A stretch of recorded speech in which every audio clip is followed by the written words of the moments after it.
أعوذ بالله من الشيطان الرجيم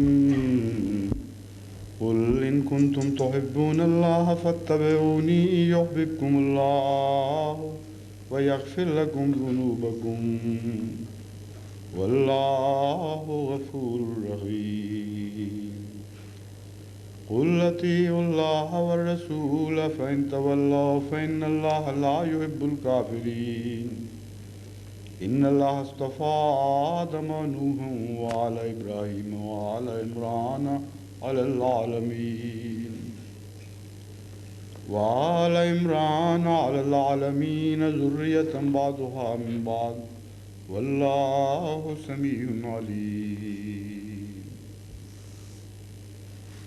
As we have already translated these verses, which I also recited yesterday, the day before, so we'll proceed straight away with the commentary. The verse which we were discussing the day before yesterday was the 32nd verse, beginning with قُلْ إِن كُنْتُمْ تُحِبُّونَ اللَّهَ. We discussed it from the angle of, from a certain angle, that is to say, قُلْ إِن كُنْتُمْ تُحِبُّونَ اللَّهَ is a condition imposed on the verification of one's love, and the answer to this is فَاتَّبِعُونِي يُحْبِبْكُمُ اللَّهُ. If you are a true lover, if you genuinely love Allah, if you are right in your claim, then it naturally follows that you should follow the best lover of God.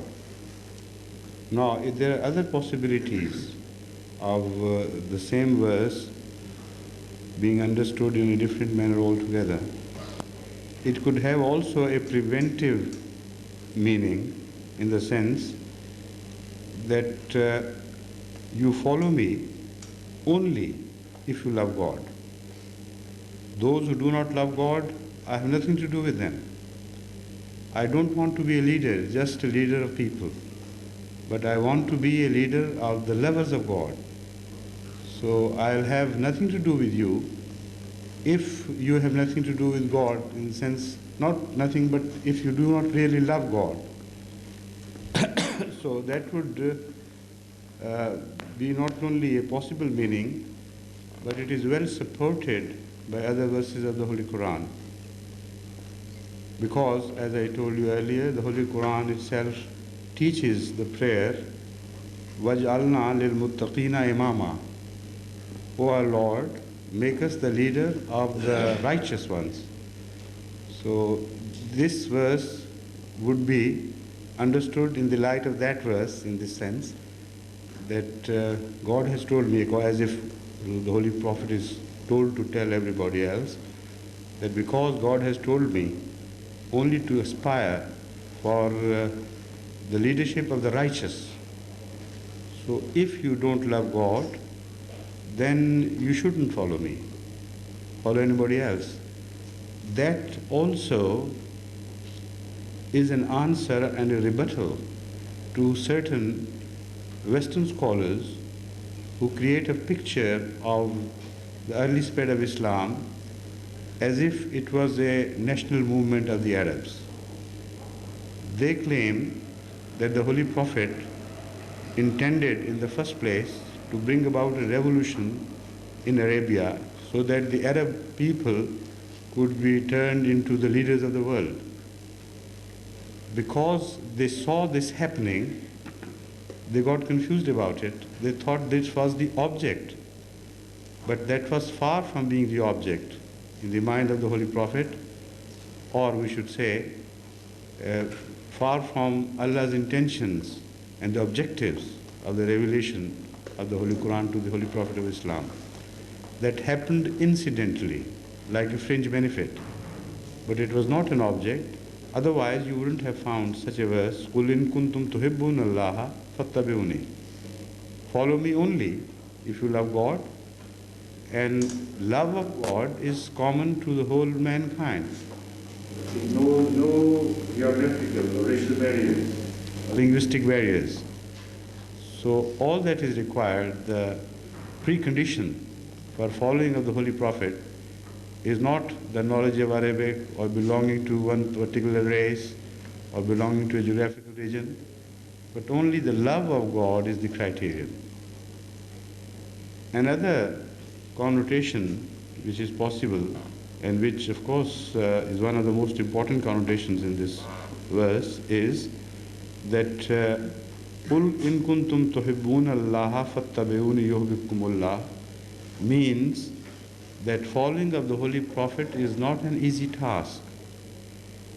It can only be made easy if you love God. Otherwise, the life would become a hell on earth. Because the way he lived, if you look at his life history, you'll be surprised how hard it was. The whole life of the Holy Prophet of Islam was packed with immense sacrifice and hard labor.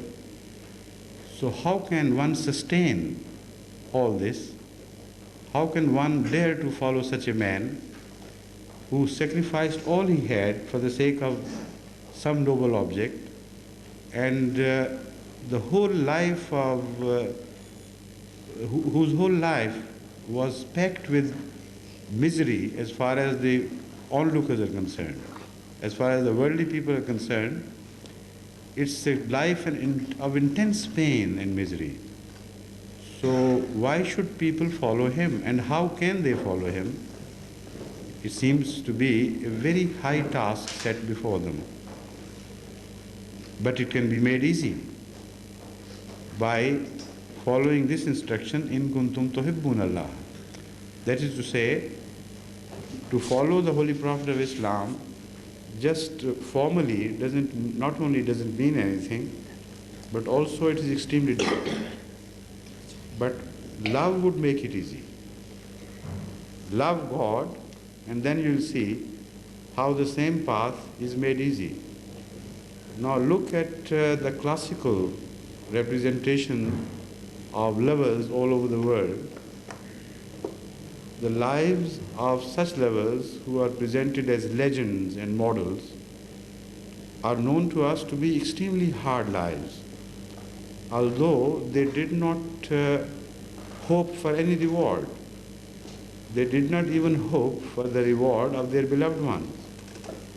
It is told in various stories, partly they would be true and maybe partly just stories woven around a character, that the legendary lovers spent all their lives in pursuit of a vain object and faced every hardship for the sake of that.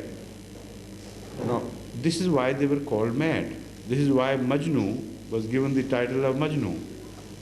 Majnu is a classical legendary lover found in the Arabic literature, whose mention is found in the Arabic literature, and who perhaps actually lived a real life. And he's supposed to have lost everything for the sake of Layla, who always avoided him, who ran away from him. And he never had any response from Layla, yet all his life he spent pursuing her. So, in view of this, this verse acquires a greater import, much greater import. It reminds us that in ordinary love, vain love, transient love of human affairs, you show such sincerity that you lose everything, not for the sake of a reward, but just because of love. Motivated by intense love, you go on behaving like mad people on earth. So if you love God, that's a very tall claim, and it should show its signs in your life. And because you want to, you claim that you love God, so also the same claim, which appears to be a very, very difficult claim to make, it will make your life easy, because the people who are considered mad were not really mad. It was love which was their pleasure, and they had no other way out. They had no alternative but to follow the beloved. So if you want to follow me, love is the prerequisite. Love of God is the prerequisite. And if you truly love God, then Sunnah would become very easy for you. Hazrat Masih Maud has spoken on this subject both in his prose and in his poetry so much and so intensely that therein lies the proof of his truth as well. Whenever he mentions the Holy Prophet of Islam, he doesn't mention him like a jurist, somebody who knows the laws of Islam, but always like a lover. When he mentions God, he mentions him always like a lover. And he knew the secret of the religious life made easy very clearly. And that is what he has said in one of his poems, addressing love. Now this is something which you will find, if at all, very scarcely in religious history, that a prophet or a pious man is loving love, addressing love as his beloved, because he realizes suddenly that all that he has gained is through the love. So he says, "Ay muhabbat, ajab asar numaya kar di, zakhmo marham barehe yar to yaksan kar di." O love, what miracle have you wrought? Ajab asar numaya kar di, you have shown strange things to me. Zakhmo marham barehe yar to yaksan kar di. Wound and balm in the path of the beloved one have been made alike to me by you. You have, done something to me with the result that whether it's injury in the path of my beloved ones or it's a relief, to me it's all the beloved things. I enjoy both equally and alike. ए मोहब्बत जब आसार नुमाया कर दी, ज़ख्म मरहम बरहे यार तो यकसां कर दी, ए जुनू हाँ मन दीवाने शुदम, गरना दीवाने शुदम, मन नहीं, गरना दीवाने शुदम, होशना आमद बिसरम, ए जुनू गिरदे तो गर्दी के चेहसां कर दी. If I had not been turned mad, I couldn't have found the secret of absolute wisdom. That is what is mentioned here, the secret of absolute wisdom. If I had not been turned mad, I couldn't have reached the secret of absolute wisdom. "Ay junoon girde tu gardam." Oh madness, I want to make circuits round you. Ajab ehsan kar di, that you have shown such favors to me, such most wonderful favors. So this verse can be understood only through the experience of the true lovers.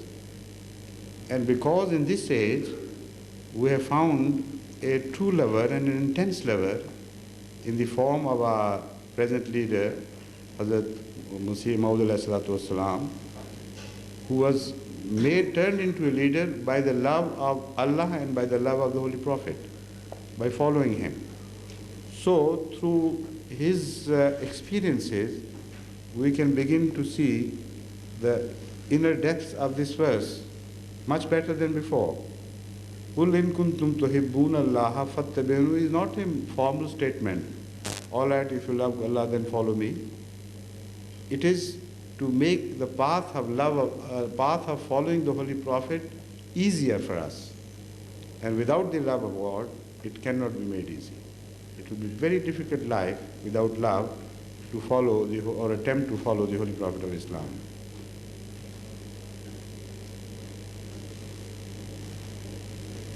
Now I'll turn to, for a while, I'll turn to certain passages from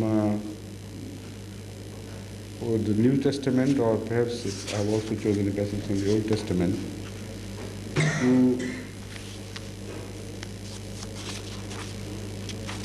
keep you abreast of the biblical teaching in this regard. Similar verses are also found in the Bible, and we should find we should try to compare them with the Islamic teaching and find if there is any difference between the approaches of the Bible and the Holy Quran, or are they just alike.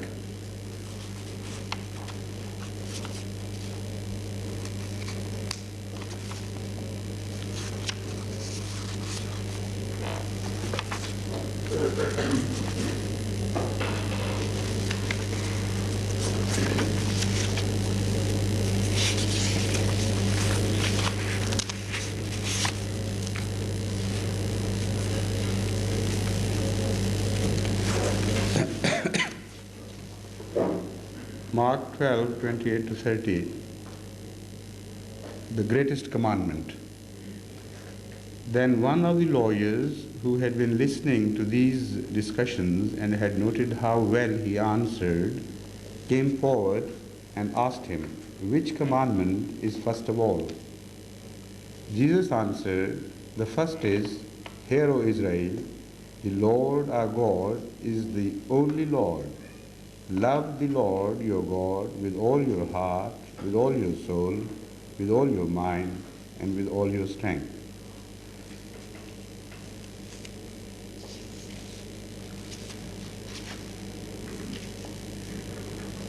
Then, again, we find the mention of the same episode in Matthew 22, 34, 40. Hearing that he had silenced the Sadducees, the Pharisees met together, and one of their number tested him with this question, "Master, which is the greatest commandment in the law?"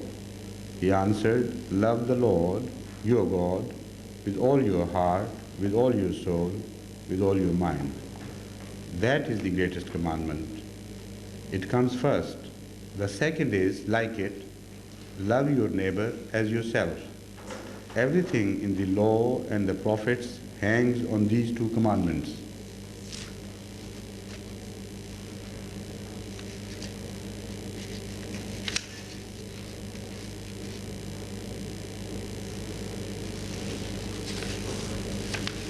Now, as far as the proof of love is concerned, none is mentioned in the Bible.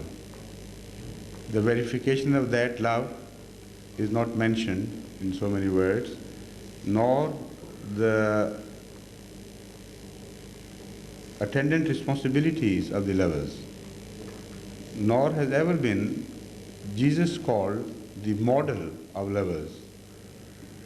In another place, I remember, I haven't got that reference available at the moment, but in another place, Jesus did say that if you love God, then follow my instructions. But as I have already spoken earlier, to follow instruction is something else, and to follow the example completely is something else. Although following instruction could also cover the example in some ways, but there is still a very fine difference to which I want to point out. In the Holy Quran, both these words are used regarding the following or submission to the Holy Prophet of Islam, peace be upon him.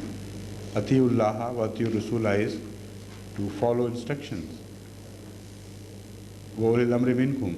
Again there, ulil amr could not be a model for every Muslim. So the word atiu just means to follow instruction. Here the word ittaba is used. Ittabe'uni, follow me. No instruction is mentioned. So what is the difference? Ittabe'uni also covers instruction. It doesn't preclude instruction, it covers that.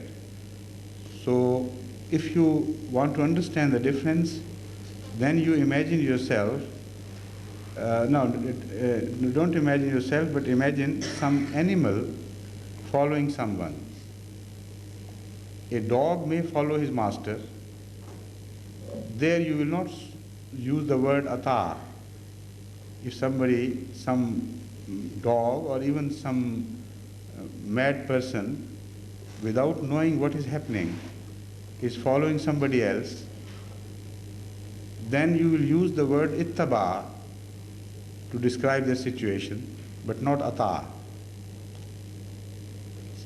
This ittaba happens, somebody followed, it happens like a second nature, without questions being raised as to what is being said, without properly understanding the meaning. So this mainly pertains to the world of love. The same, following without rhyme or reason. So love requires not atat in the first instant, but ittiba. So this is why this is the most appropriate word here in this context. In kuntum tuhibbuna Allah fattabi'uni. It doesn't say fa'atiyuni, because it so happens that people follow the instructions of prophets many a time without love. They understand, for instance, somebody understands the instruction of a ruler and he knows that he has no power to disobey him. He would ata, that is to say, he would submit himself and follow him. But ittaba is something else. It is an urge from within, and it is not always understood properly. And it is rooted deeply in love or just the urge to submit. That is all. So ittabe'uni here means that there are those who love God so much that whoever is closer to him, they would begin to follow him, whether they understand his instruction or not, whether they know the reason why or not. It is not for them to argue. It is for them just to follow. So that also makes the path of following Sunnah universal. Because if you scan the horizon of the Muslim world, or the horizon of the whole world as general, you will find that the majority of people cannot understand instructions clearly, and they have no capability of reasoning out, and they don't understand the philosophy of the teachings which they are following. Yet they follow.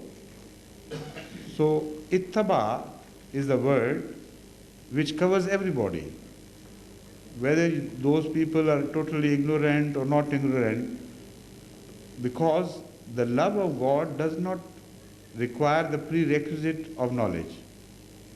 That is very essential for us to understand.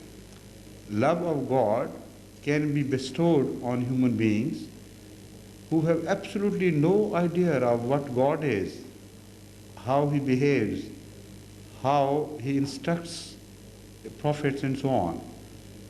In areas where you find aborigines, where there is no cultural influence, no light has penetrated there of knowledge, still you can find love of God. Like it was also reported by Hazrat Muhammad Mustafa sallallahu alaihi wasallam, the case of the shepherd who loved God and was expressing his love in his crude way, while Moses passed by and admonished him to behave and to understand what God is. You know that incident, so it's so oft repeated, but it's a lovely incident, so I would repeat it again here because it's just the pertinent thing here to mention. According to Hazrat sallallahu alaihi wasallam, once Moses was passing by a shepherd who was absorbed in talking to God, by himself, loud talking.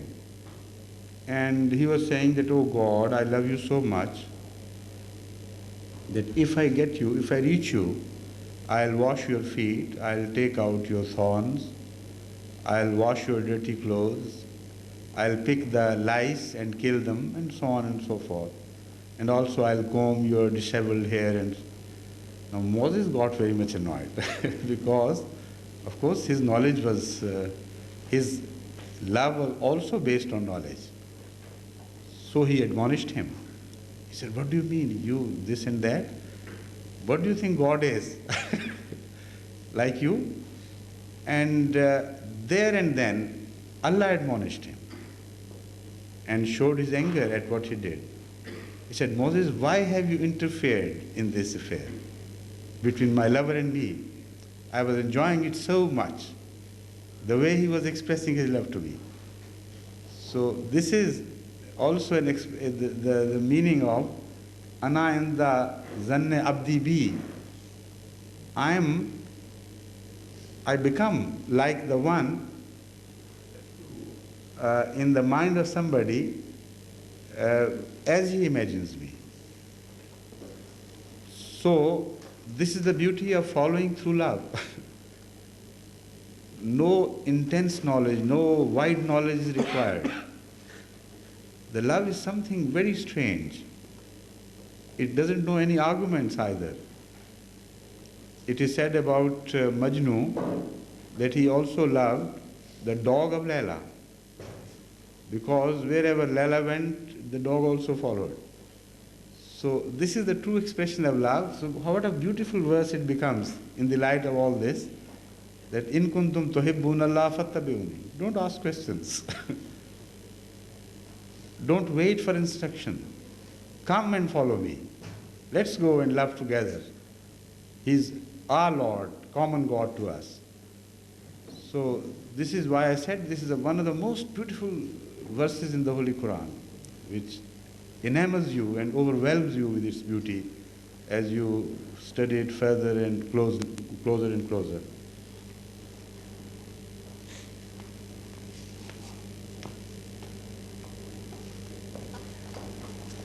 Now, Jesus, although he said that if you love God, follow my instruction, but as far as following of his example was concerned, in fact, he has been known to warn people away from this. He said, where I am going, you cannot come. You know, my path is so difficult, or maybe it's so special that no one else can share that path with me. I give you a new commandment, love one another as I have loved you. So you are to love one another. If there is this love among you, then all will know that you are my disciples. That is all. How incomplete it appears in comparison with the teachings of the Holy Quran, which is so comprehensive and so deep and so natural and so logical too. Because, as I said, prophets must be followed through love of God, because that is the object. And prophets must present themselves as models. If the Christians believe that because he didn't say it because he was son of God, and a son cannot be modeled for those who are not sons, then there is the limitation of the Christian teaching. Then where is the model? You can't follow anybody, everybody can't follow everybody else just through vague knowledge. Moreover, it is very important for someone to establish the fact that something is possible. If somebody tells me that this can happen, you do this and you do that, and that thing appears to me difficult, my natural reaction would be that how can I do it? No one has done it before. Show me a man who has done it. In case of the Holy Prophet of Islam, or all prophets in their own perspective, the answer was, why not? We have done it. We are like you.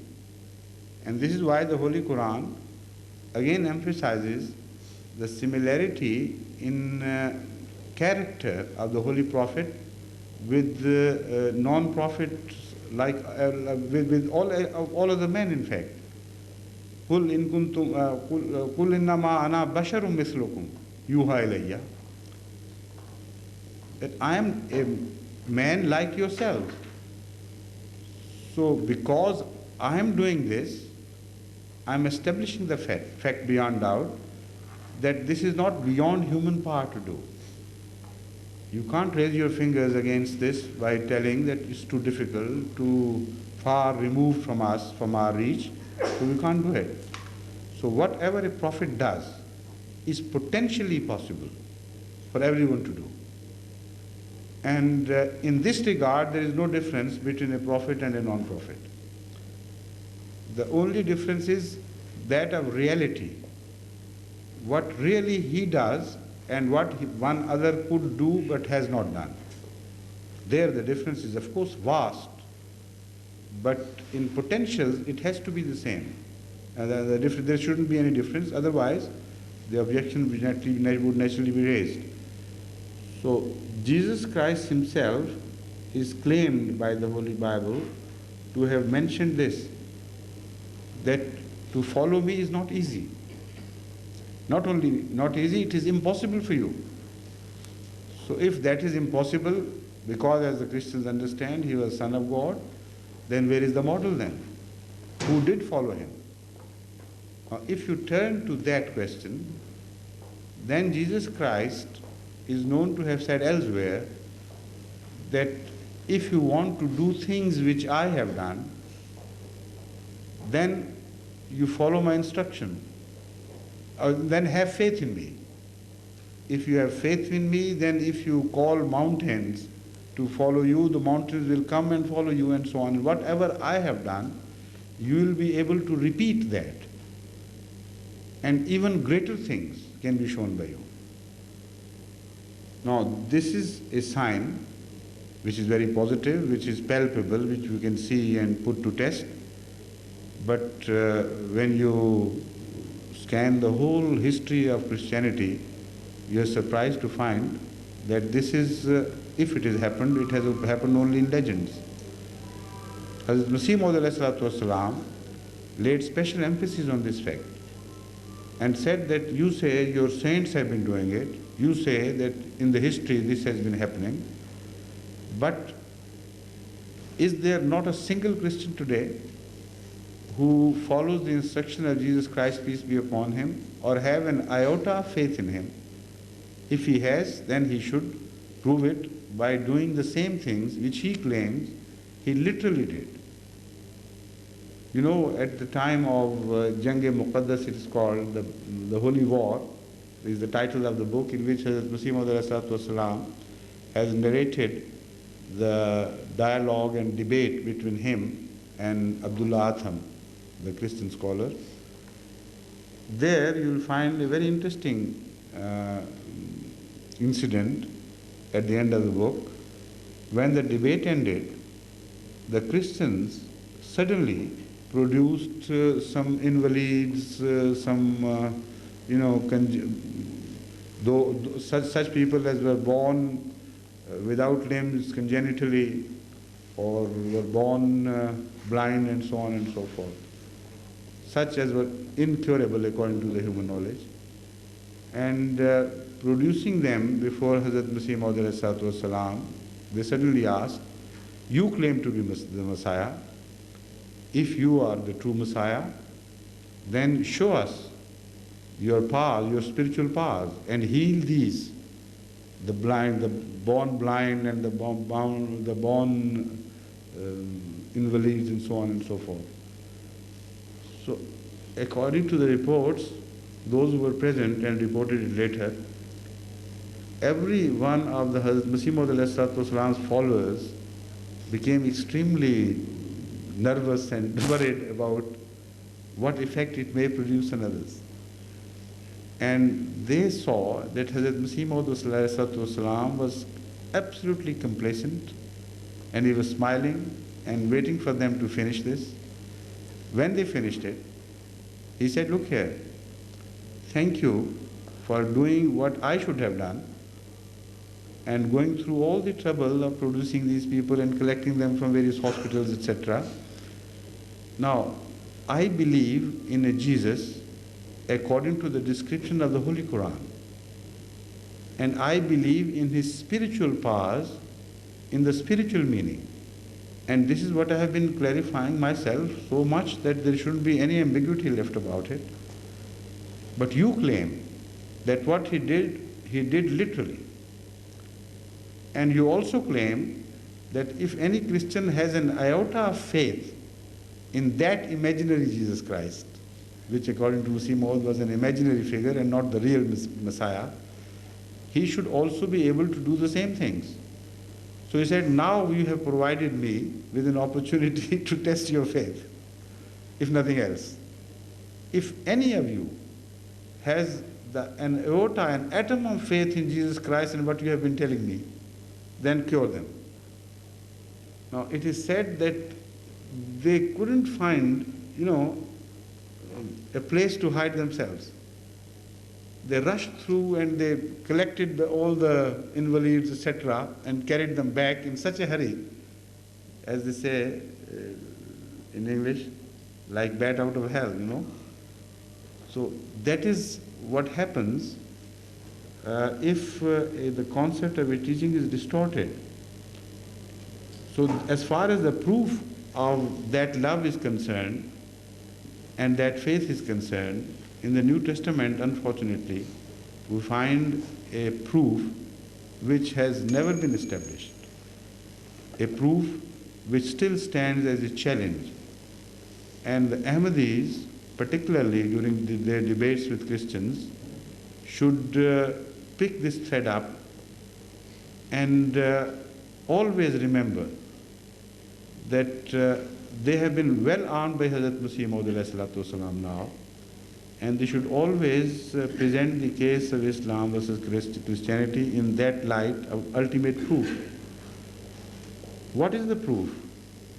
As mentioned in the verse we are discussing, now we turn to it. I said earlier that I'll come to this question later on after discussing certain references of the Old and New Testament. Now I mention it to you. It says, "In kuntum tuhibbun Allah fattabi'uni yuhibbukumullah." It doesn't say you will be able to create miracles. It doesn't say you will be able to produce things which are impossible to produce. The answer is so simple and so logical and so understandable. If you truly love someone, then that love should be responded. And you should become the beloved ones. So, the proof of the truth of the Holy Prophet's claim that he is a true lover of God lies in the answer of this, "In kuntum tuhibbunallah fattabi'uni." The whole, there are two conditional clauses in this sentence. Number one, "In kuntum tuhibbunallah," that is the first conditional clause, which means if you love God, the answer of this clause would be fattabi'uni. The second clause is larger, which contains not only tuhibbunallah but fattabi'uni. "In kuntum tuhibbunallah fattabi'uni," then you follow me and the sentence is not ended. That complete clause, united joint clause, would have its answer in yuhibbukumullah wa yaghfir lakum dhunubakum. Then Allah would love you if you do this, provided that you follow the Holy Prophet. Now this is the true meaning. Then Allah would love you. That also means that if you love Allah but do not follow the Holy Prophet, Allah would not love you, because now he has been made a symbol, an official symbol of Allah's love. Then Allah would love you, wa yaghfir lakum dhunubakum, and forgive you your sins. Of this I have already spoken, why love of Allah is mentioned first and the forgiveness of sins is mentioned following it. While normally a man expects forgiveness of sins to precede the love of Allah. But I won't repeat what I have said. Here what I want to point out, that yuhibbukumullah is a condition, an answer to the condition to which we must pay very special emphasis, because no other proof can be stronger than the proof of establishing the fact that we have become the beloved ones of God. And the signs of the beloved ones, as explained by Hazrat Masih Maud are not producing of such miracles as seem to be violation of nature. Miracles are a completely different thing, but I'm not going to discuss that in detail. I've already spoken on this. What I mean to say is love of God generates a love in response, a reciprocal love, and the signs of those love should be known to everybody. What happens if you love someone? If he is in jeopardy, is in some crisis, or is threatened by the enemy, what does the loved one do? If he has the power to save such a person, he will do it. Even if ordinarily he is not paying special attention to such a person, at the time of crisis, the love is so excited and becomes so active that suddenly you find a transformation in that love. This is such a common thing that it does not require any proof or any argumentation. The fact is that it is not only common and genuine proof of love in man, in human beings, but also in the animal kingdom you find the same thing. Love is common both between man and animal and the beast, the birds of prey and the prey, the birds which become prey of other birds, and so on and so forth. It's common and always the same, the expressions of love and the signs of love. So you find in, I have, during my childhood, I used to keep hens. I used to love hens. And many a time I was absolutely overwhelmed by the reaction of a hen when her brood were in danger. Ordinarily, you will see her pecking at them, at the children themselves. When they behaved nastily, as she understood, she would reject them, she would peck at them, she would punish them, and would not care where they roamed about. But whenever she saw an eagle or a kite in the sky threatening that brood, then you would see the behavior. I have seen a hen attacking a dog. In ordinary life, it is impossible for a hen to face even a cat.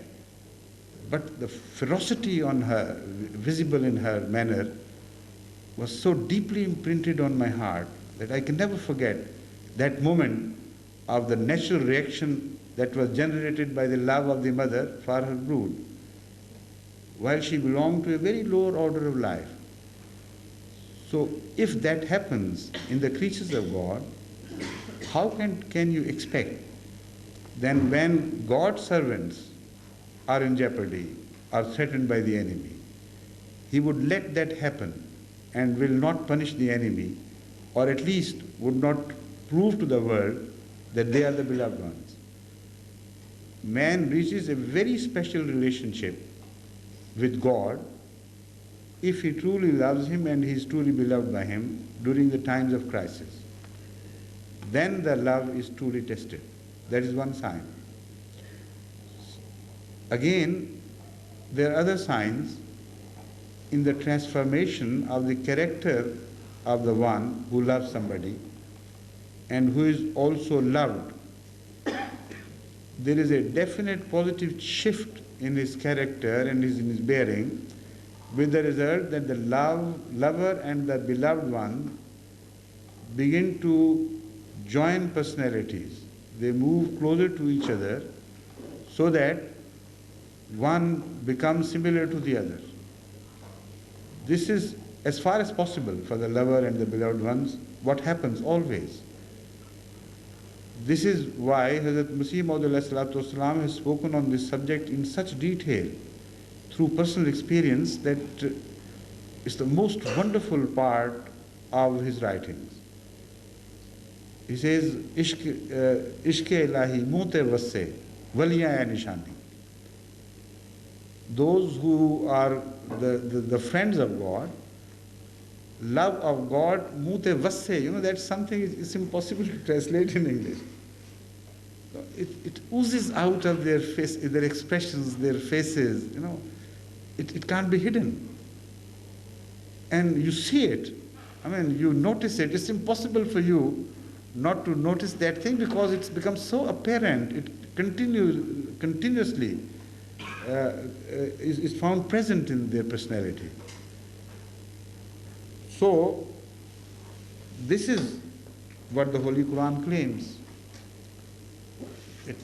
If you truly love God and you follow me, this is what's going to happen to you. You are going to be beloved of God. As such, the world would see a transformation in you, a complete change.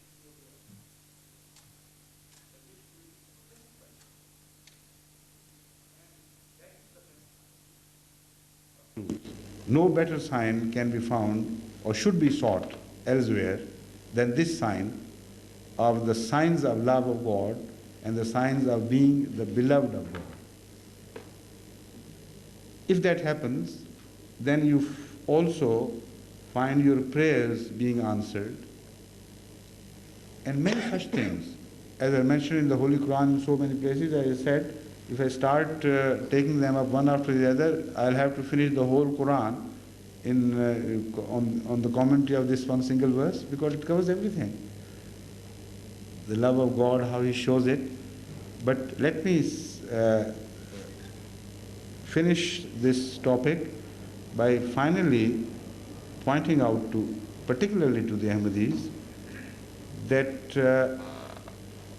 if they want to prove to the rest of the world that the Holy Prophet of Islam was a true prophet, was truly the lover of God, to whom God responded with His intense and immense and overwhelming love, then this is the sign, this is the proof we should be able to establish and demonstrate to the rest of the world. Only if we can prove that this verse is true and the truth can be seen in our own lives, only then we can have a right to claim that we are the follower of the Holy Prophet of Islam, and we do believe that he was true and nothing but true. Hazrat Masih Maud has taken this up repeatedly, and in his all through his life, in all his debates, he somehow brought this subject in. The enemy would say he was possessed, he was obsessed by this idea. But he knew that no better proof can be found than the quality of one's life in favor of the claim that he belongs to God. That is what has been mentioned in this verse. He says,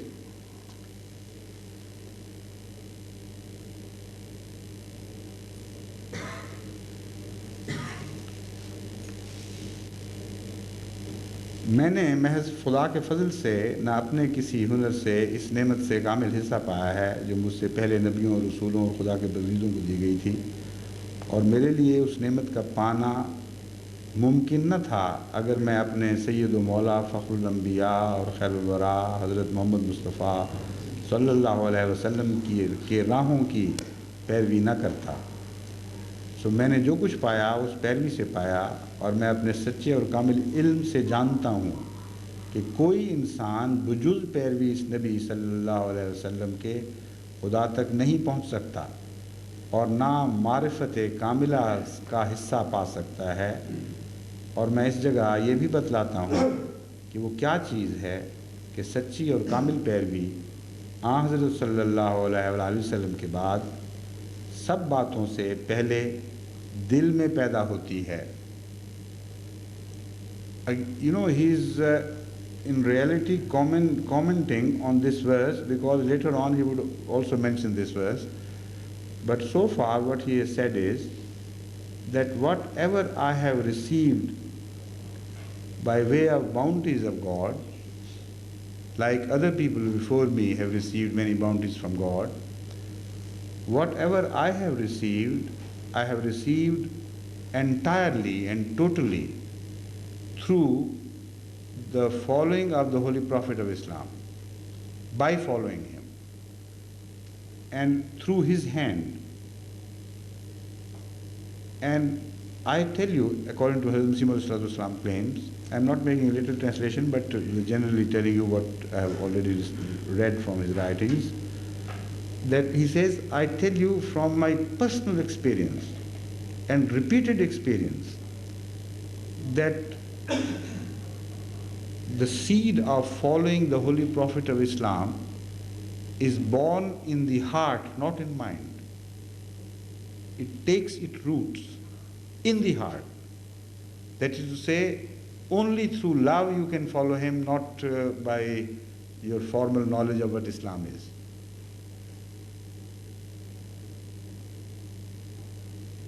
So याद रहे कि वो क़ल्ब सलीम है, यानी दिल से दुनिया की मोहब्बत निकल जाती है और दिल एक अब्दी और लाजवाल लज्जत का तालिब हो जाता है, फिर बाद उसके एक मुसफ़ा और कामिल मोहब्बत इलाही बबाइस इस क़ल्ब सलीम के हासिल होती है, और ये सब नेमतें हज़रत सल्लल्लाहु अलैहि वसल्लम की पैरवी से बतौर वरासत मिलती हैं. In this he has also pointed out to another meaning of this verse, which normally are not found in any translations or commentaries of the Holy Quran regarding this verse. And that is also a meaning which can dawn upon only those who have gone through a real experience. This meaning can't be gained just through study or through scholastic pursuits. He says that from my experience I tell you and remind you that सो याद रहे कि वो क़ल्ब सलीम है, यानी दिल से वो क़ल्ब सलीम है, यानी दिल से दुनिया की मोहब्बत निकल जाती है और दिल एक अब्दी और लाजवाल लज्जत का तालिब हो जाता है. That the first sign of this love is that from the heart the love of everything else is dispelled. It becomes vacant. As far as the rest of the world is concerned, it becomes cold and meaningless. And then one desires an everlasting joy and pleasure and satisfaction, which the empty heart seeks. Now, why everlasting in this time? Because through the experience one knows that every pursuit of the vain pleasures of this earth leaves a lesson behind, that no pleasure is permanent, no object of pleasure is permanent, and after a while the same thing which you sought so much, which you desired so much, becomes vain and meaningless and boring. Whatever you have in mind by way of deriving pleasure from, if you get it, after a while it will become just commonplace and meaningless, and the same kick the kick you used to derive from that before you possessed it would gradually disappear and wane out. This is an unchangeable common experience of man, so much so that many a time some people decide never to marry the beloved ones because they want to keep the love alive and eternal. And they know the moment they possess the beloved ones, this love would start to die out. So this is the reason why the heart becomes empty. Not because such people don't know the pleasures of love, or they have not experienced the desire to get satisfaction out of worldly things. They have gone through all this. They know what it is. But through Allah's grace, they have rapidly gained experience And they ultimately know that this is meaningless, and all worldly joy leaves a headache behind, and ultimately one thinks there is nothing much in it. The result is that then they begin to yearn for something which is everlasting. And once they are put on the path of this yearning, then Hazrat Masih Maud says, फिर बाद इसके एक मुसफ़ा और कामिल महब्बत इलाही बायस इस क़ल्ब सलीम के हासिल होती है. Then in one's heart, a completely new and purified love takes its root, and that is the true love of God, which cannot take its root in ordinary hearts which are full of pursuit of vain pleasures, which are not yet empty. So this emptiness, which is born out of one's true knowledge of the nature of worldly pursuits, gives you or prepares you for the reception of the true love of God. Now, that is what I meant, that Hazrat Masih Maud has thrown a completely new light on the meaning of this verse. Normally we understand, as I have already explained in so many ways, that it says that if you love God, then you do it. The meaning here described by Masih Maud in this context is that if you truly want to love God, then follow me.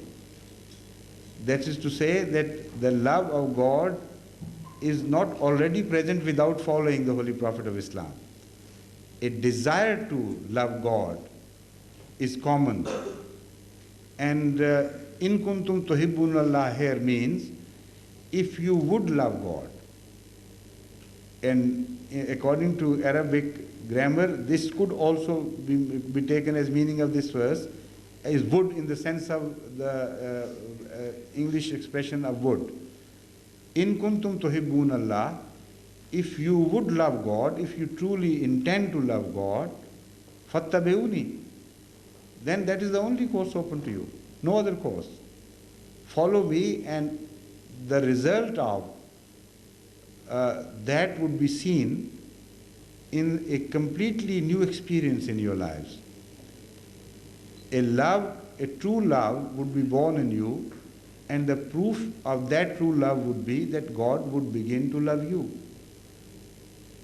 Now, this is very essential to understand, because if we translate it as we have earlier translated it and insist that that is the only possible translation, then yuhbibkumullah cannot be completely understood. You know why? Because if somebody loves God, why should not Allah love him? It shows that you thought you loved God, there is a desire to love him, but true love cannot be attained except through following of the Holy Prophet. Because if you had already loved him truly, then without even following the Holy Prophet, Allah should have started loving you.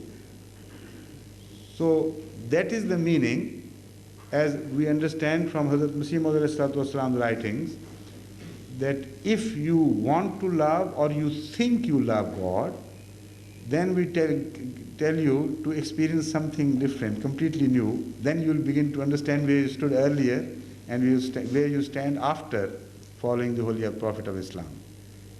All right, you start following him, and then what would happen to you?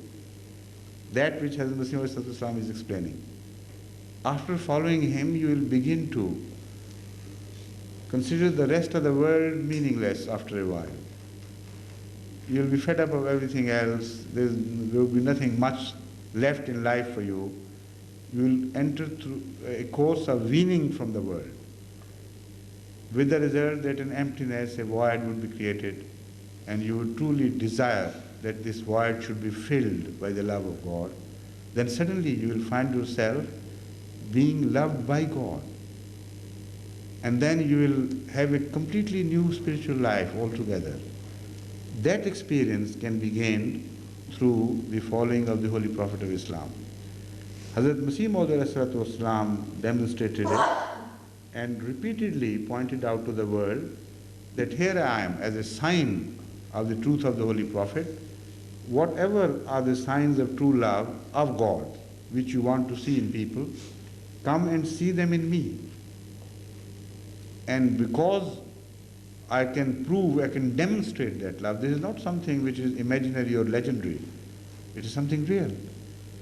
So my life is the proof that my beloved Master, the Holy Prophet of Islam, was true, and his claim, as mentioned in the Holy Quran, that if you follow me, you will be beloved of God, is also true.